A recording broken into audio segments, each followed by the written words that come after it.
So if you guys are like me and own a 240 with pop-ups, or I guess any car for that matter with pop-ups, I'm sure this is going to apply to generally every car out there that has pop-up headlights, guys. I don't know if you're aware, but some of them happen to shake. Mine were shaking like crazy for the past 3 to 4 years, and I kept on trying to figure out what I could do. Made brackets to hold the support a little bit better.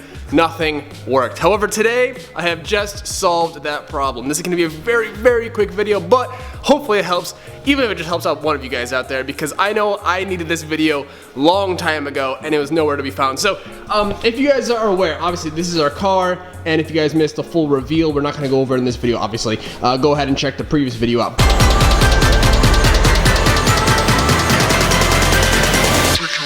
But, so, yeah, you see that, right? We don't want that. We want them to be nice and firm like this one is. I don't know if you guys have ever driven behind a car with bouncy headlights, but it is so distracting, and it constantly seems like they're flashing you or something, and honestly just driving with them in the driver's seat of the car, not very cool. So we're here to get rid of that problem, and all you need, guys, is a screwdriver, a Felipe to be exact, Phillips head. You do not need to take anything off. Nothing needs to come off. Just put your headlights up, and we're gonna come back here with our handy dandy screwdriver, and right in here, right in there, there is a Felipe. Right in there.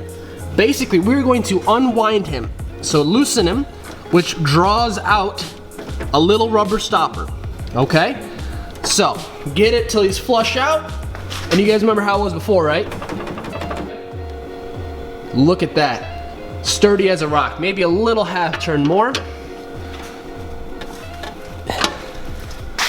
There we go. No more bouncy headlights. Now, if this video helped you guys out, let me know in the comments below. Also, if you guys want to see a little bit more of these videos, kind of just 1-2 minute kind of quick how-tos or little DIYs, if I come across something like this that I think is pretty cool to help you guys out, because I know a lot of my community is 240 related, or based, should I say, but that's going to be it. Hopefully it'll help out some of you guys out there. See you guys soon. Have a good night. Later. Peace.